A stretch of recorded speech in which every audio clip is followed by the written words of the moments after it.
tangga yang paling lebar ini, itu tangganya sempit. Itu. Oke teman-teman, ini anak sekolahan sama anak kerjaan. Siapa di antara kalian yang sudah DO?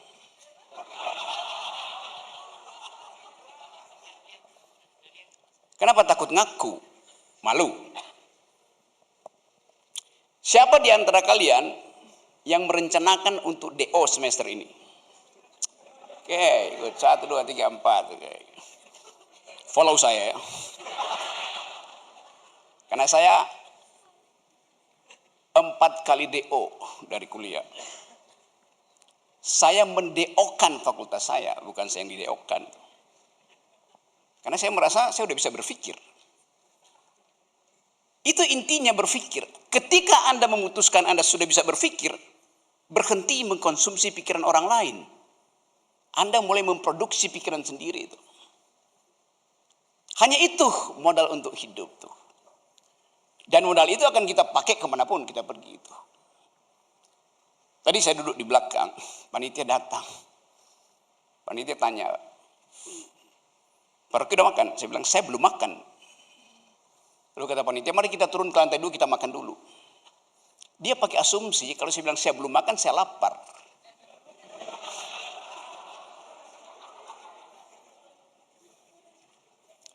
Padahal belum makan artinya saya kenyang.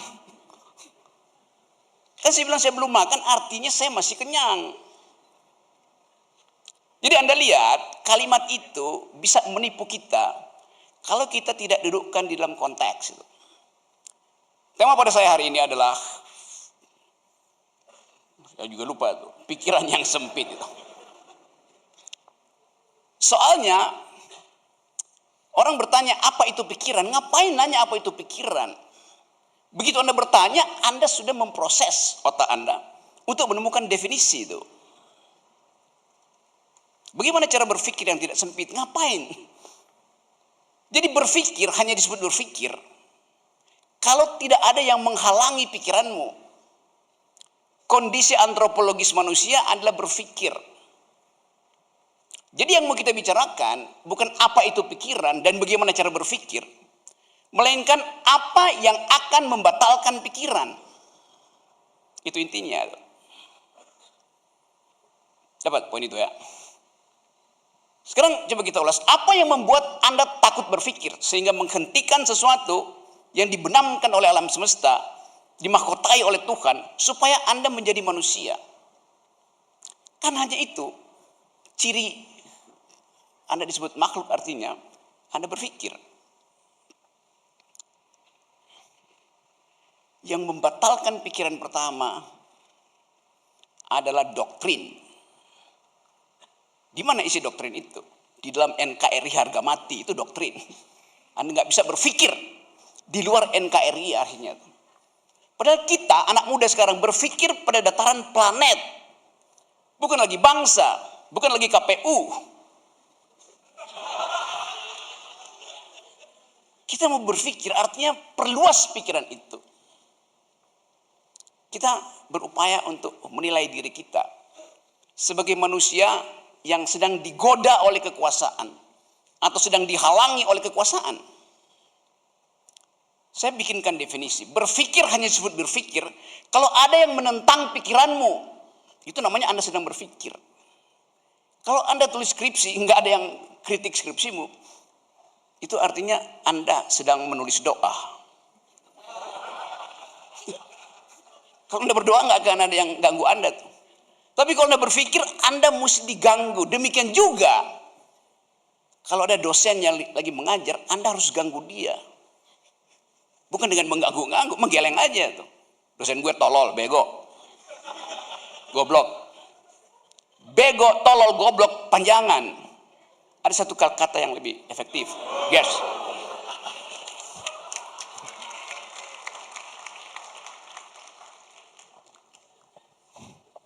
Jadi hidup itu adalah berpikir dan mengundang orang untuk mengganggu pikiranmu. Ada seseorang di negeri ini yang sudah 9 tahun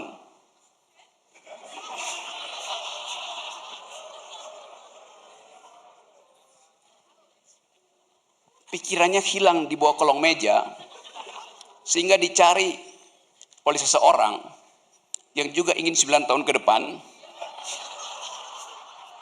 melanjutkan si orang pertama. Nggak ketemu pikirannya. Kita kehilangan suasana berpikir. Itu yang menyebabkan kita cemas dengan masa depan itu. Hanya ada dua momen ketika saya tidak memerlukan pikiran. Berpikir artinya mengevaluasi, berpikir artinya membuat jarak. Supaya ada dialektika, supaya ada percakapan, supaya ada duel argumen. Tapi dalam dua momentum, saya tidak memerlukan pikiran. Yaitu ketika saya lagi naik gunung. Ketika saya ada di gunung es, ketinggian 6.500 di Himalaya, saya nggak memerlukan pikiran. Karena saya mau menikmati sesuatu yang tidak pernah saya pikirkan. Semua yang tidak pernah Anda pikirkan, jangan Anda bantah. Anda hanya membantah sesuatu yang pernah Anda pikirkan.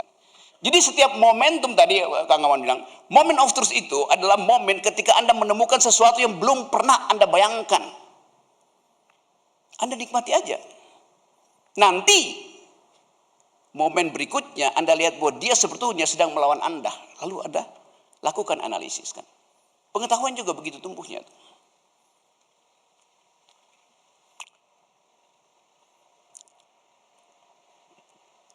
Kalau Anda naik gunung, di gunung es misalnya minus 20, kecepatan angin 90, Anda tidak perlu berpikir, Anda nikmati aja. Sebab Anda tidak mungkin untuk mengevaluasi keadaan di dalam situasi yang betul-betul eksistensial.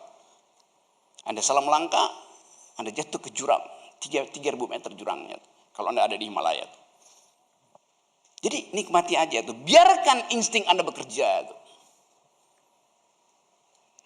Tentu Anda punya peralatan altimeter, barometer segala macam.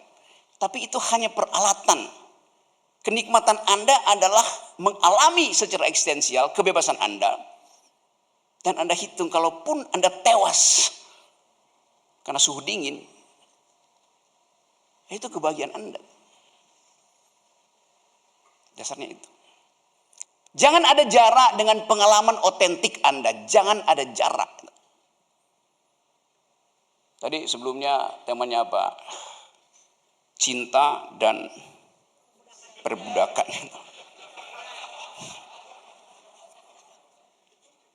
Relasi cinta itu memang relasi perbudakan. Tidak ada cinta subjek dengan subjek, artinya Anda berkelahi. Seseorang harus jadi objek dalam beberapa detik supaya pasanganmu bisa jadi subjek. Jadi yang terangkan sama si Raditya semua itu dungu, salah.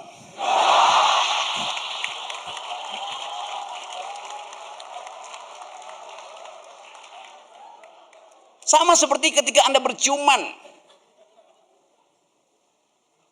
Tidak mungkin Anda mencium, dia mencium Anda.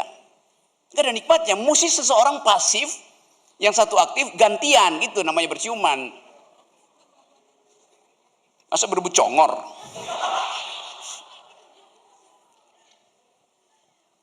Jadi banyak hal yang kalau kita pikirkan timbul kontradiksi. Nah sebetulnya begitu timbul kontradiksi, disitulah kita nikmati pikiran. Begitu timbul dialektika, begitu timbul pertengkaran, di situ kita nikmati pikiran. Jadi kita menikmati pikiran kalau dia menimbulkan kerusuhan. Tapi nanti disebut itu tidak Pancasilais. Ya memang nggak perlu, Pancasila nggak memerlukan pikiran. Sekali lagi teman-teman, sorry. Apa yang membatalkan pikiran? Saya sebut tadi doktrin. Feodalisme itu adalah doktrin. Hierarki itu adalah doktrin. Satu putaran itu adalah doktrin. Karena dia membatalkan kemungkinan tuh. Cara unik bangsa ini mengatur konsep.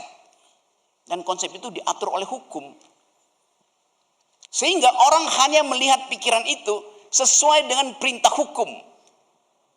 Padahal hukum itu adalah kesepakatan setelah kita bertengkar. Kita belum bertengkar, tiba-tiba ada hukum. Gimana caranya? Saya balik pada problem tadi. Yang membatalkan pikiran adalah doktrin. Termasuk doktrin-doktrin keagamaan. Dia membatalkan pikiran. Karena hanya ada satu fungsi, yaitu kejar kebenaran. Padahal pikiran dirancang untuk membatalkan kebenaran.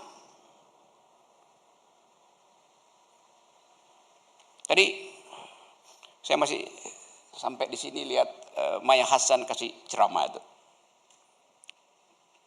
Saya ada Maya, ada pulang. Harpa itu bagian yang otentik di dalam sejarah peradaban. Karena dia memadukan antara keindahan bentuknya itu, ada leher harpa itu. Dan bagi saya dia hanya kita sebut harpa kalau dimainkan oleh seorang perempuan. Lalu orang bilang Rocky Gerung bias gender. Memang. Karena buat saya harp itu fasilitas untuk mengingatkan kita kerinduan pada sesuatu yang bukan kita. Karena saya laki-laki maka saya merindukan pemain harpa itu perempuan itu. Pikiran saya didesain oleh keinginan yang tidak masuk akal. Tapi itu dasar dari alam begitu. Karena Maya Hasan tadi tampil. Dan kenangan kita tentang Maya Hasan adalah harpa. Saya lagi nikmati lagu-lagu dari Sona Jorbate. Seorang perempuan Gambia yang memainkan harpa nenek moyangnya yang namanya kora. Ada kegembiraan di situ, tapi ada juga sinisisme terhadap keadaan tuh. Sona Jorbate memanfaatkan pengetahuan dia untuk menerbitkan keindahan lewat harpa, lewat melodinya, untuk mengumpulkan beasiswa bagi anak-anak Gambia. Sama seperti yang dilakukan oleh Kang Maman tadi itu, mengumpulkan buku hanya untuk membagi pengetahuan. Jadi kita bisa katakan bahwa musik adalah pikiran yang diasuh oleh peradaban untuk dibagikan pada semua orang. Musik itu melatih kecerdasan kita tuh. Kecuali musik yang baru dibuat oleh Andi Wijayanto. Yang judulnya, ada judulnya tuh, Anda belum lihat ya? Jangan pilih anak Jokowi. Itu lagunya begitu, saya baru dapat.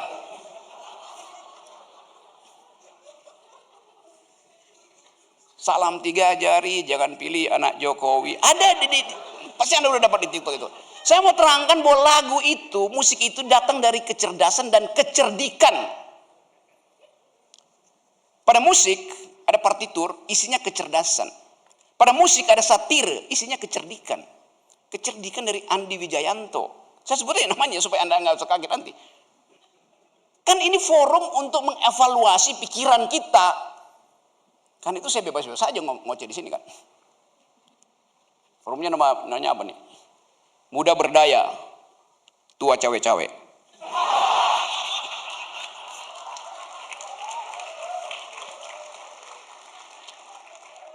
Saya balik pada tema tadi.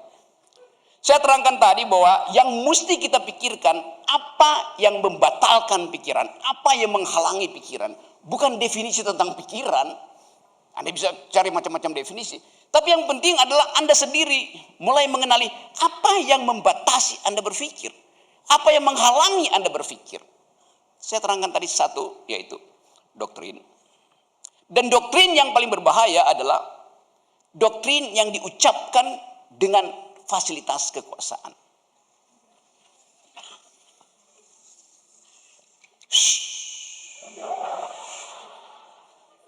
Kayak bunyi kereta cepat, bus, bus.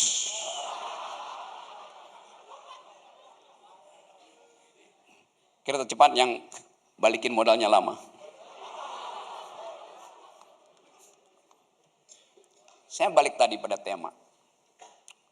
Selalu harus balik pada tema supaya nggak kena delik. Yang membatalkan pikiran adalah doktrin, dan doktrin yang paling berbahaya, doktrin yang diselundupkan melalui kekuasaan. Kalau Anda pernah belajar tentang antropologi, sosiologi, filosofi, itu apa aja pengetahuan. Kita di sini ada dalam keragaman. Ada banyak ada. Kalau saya pakai kalimat itu masih bisa nanggap enggak? Ada banyak ada. Ada. Ada banyak ada. Bandingkan kalimat saya, ada banyak ada, dengan kalimat yang juga saya ucapkan sekarang. Hanya ada satu ada. Apa bedanya tadi? Kalimat ada banyak ada dan kalimat hanya ada satu ada. Yang tadi yang pertama itu kalimat sosiologis. Yang kedua kalimat teologis. Bisa bedain sekarang? Hanya ada satu ada. Karena keyakinan Anda pada keesaan Tuhan. Misalnya, hanya ada satu ada. Anda yakini itu. Kelompok ini bilang hanya ada satu ada, itu bilang hanya ada satu ada, ada satu ada. Itu keyakinan teologis. Tidak perlu dibantah, karena itu keyakinan. Ada banyak ada, itu adalah gejala sosiologis. Hanya ada satu ada, itu adalah prinsip teologis. Saya kasih kalimat ketiga.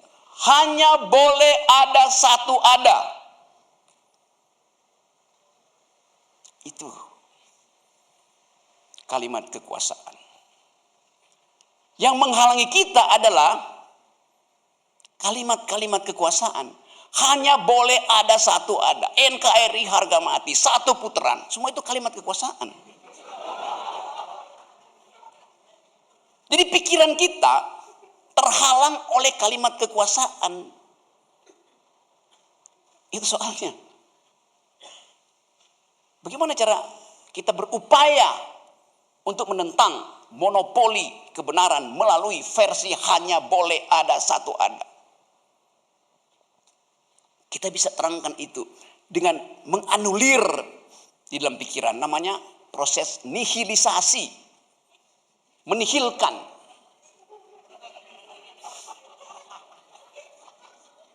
Ada dua gerak nihilisasi itu.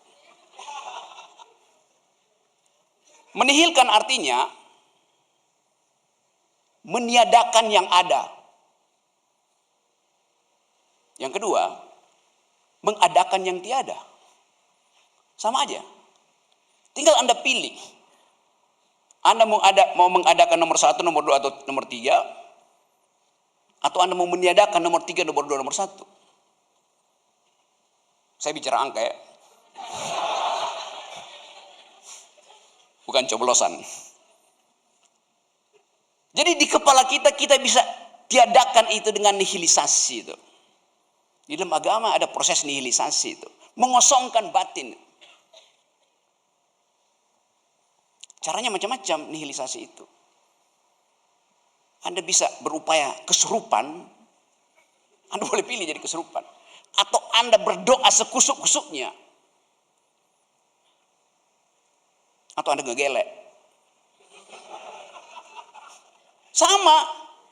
Peristiwa berdoa, peristiwa kesurupan, dan peristiwa mengganja itu sama-sama dihasilkan oleh hormon oksitosin. Sama aja.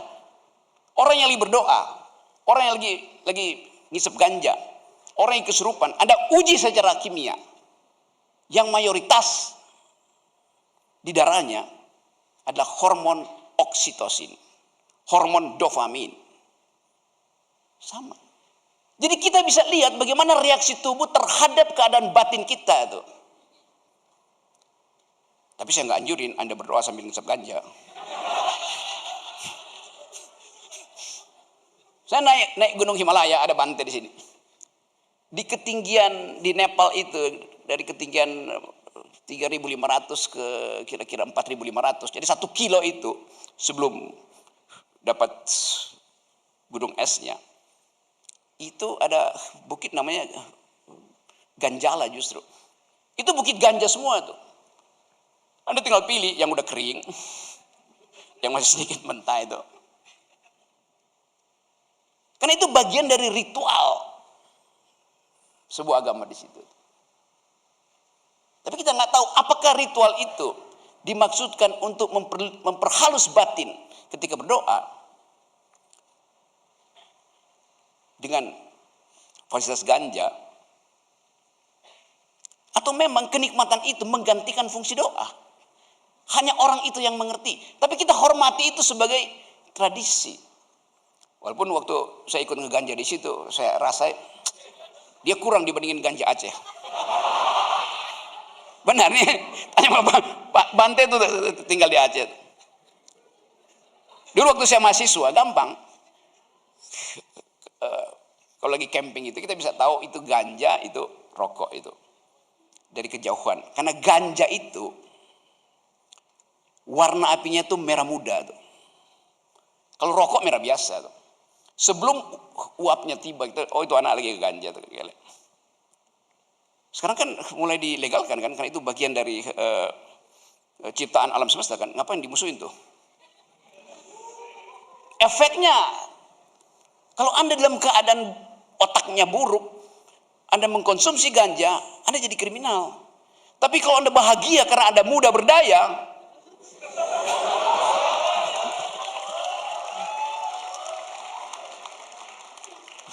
lanjutkan kalimatnya.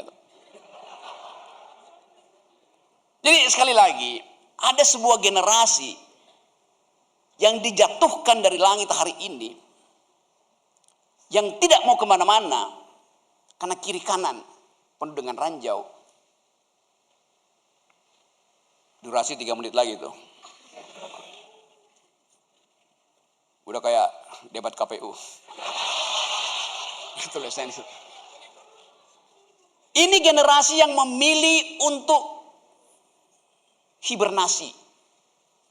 Karena Anda merasa musim dingin politik tidak berguna untuk menghasilkan energi. Mending hibernasi aja. Kita semua lagi hibernasi menunggu 14 Februari 2024. Karena kita nggak tahu yang kita sebut sebagai kemerdekaan berpikir mungkin akan jadi sangat sempit ketika data-data awal quick count mulai meragukan kita. Ya, kita menduga itu.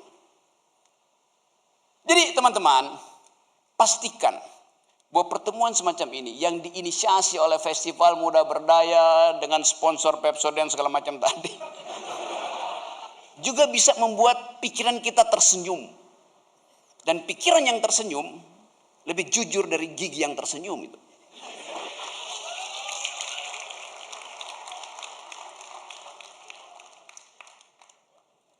Oke, teman-teman, saatnya kita memutuskan bahwa kita didesain oleh alam semesta untuk melebarkan pikiran tuh.